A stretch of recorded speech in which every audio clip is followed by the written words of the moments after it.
Live-action anime films are a popular genre that originally started back in the year 1900. This genre occurs when live-action films are mixed together with animation that is either done traditionally or by computer. Who Framed Roger Rabbit, Cool World, and Looney Tunes Back in Action are well-known films that follow this genre. But when it comes to the plot and technique, all three films have their similarities and differences.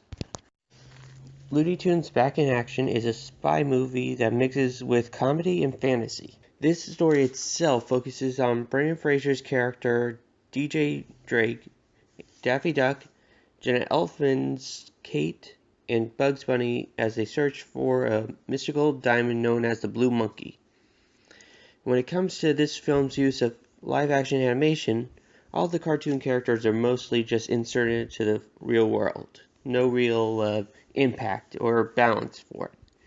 At the same time, however, the movie shows a lot of TV and movie references that are very well known to the world.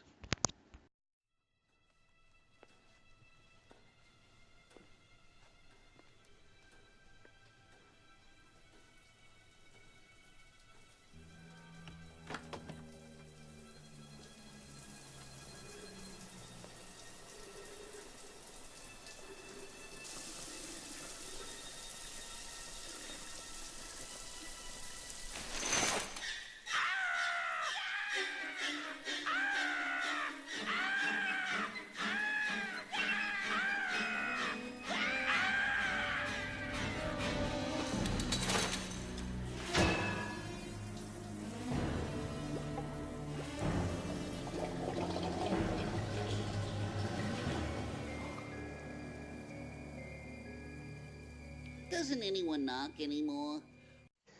The second movie, Cool World, focuses on Frank Harris, played by Brad Pitt, who is a cool world detective that must monitor and protect the balance between the cool world full of doodles, which are what the cartoons are called, and the real world where humans, or noids as the doodles call them, live.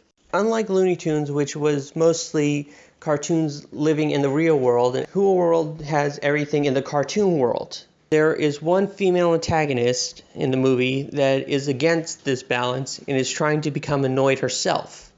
The process of this is to actually have sex with a Noid, which is a weird taboo itself. But anyway, she turns her attention to Jack Deebs, who believes that he was the one that created Cool World in the first place. But actually, Holly was just manipulating him into thinking that. Two scenes that struck out the most to me was the first when Holly has succeeded in having sex and turns into a Noid. The slow transformation process when she turns into Kim Basinger, amazingly done. The second scene that struck out was at the very end. Holly manages to kill Frank Harris, and as his body is being returned to his doodle girlfriend in Cool World, it turns out that if a Noid is killed by a doodle while they're in their doodle form, it will turn the Noid into a doodle. Henceforth, he becomes a doodle himself at the very end, which follows under the term Deus Ex Machina.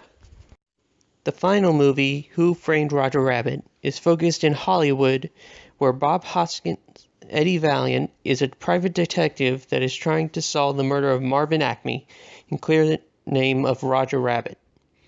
This movie follows the classic murder mystery detective genre with a cartoon twist.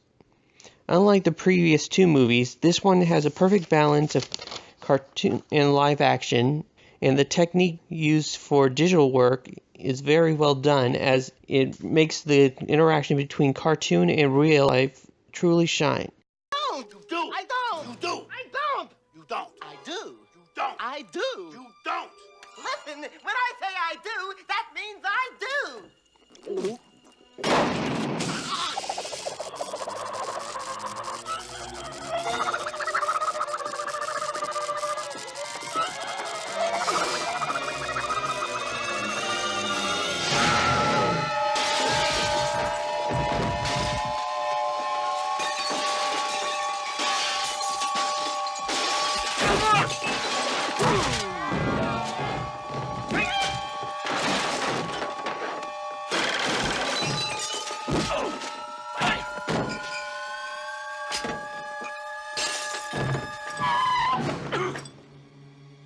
it.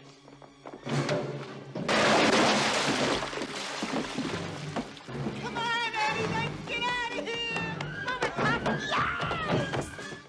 Not to mention the work they did with the surprise twist at the end involving Christopher Lloyd's villain, Judge Doom. Remember me, Eddie? When I killed your brother, I talked. Yes!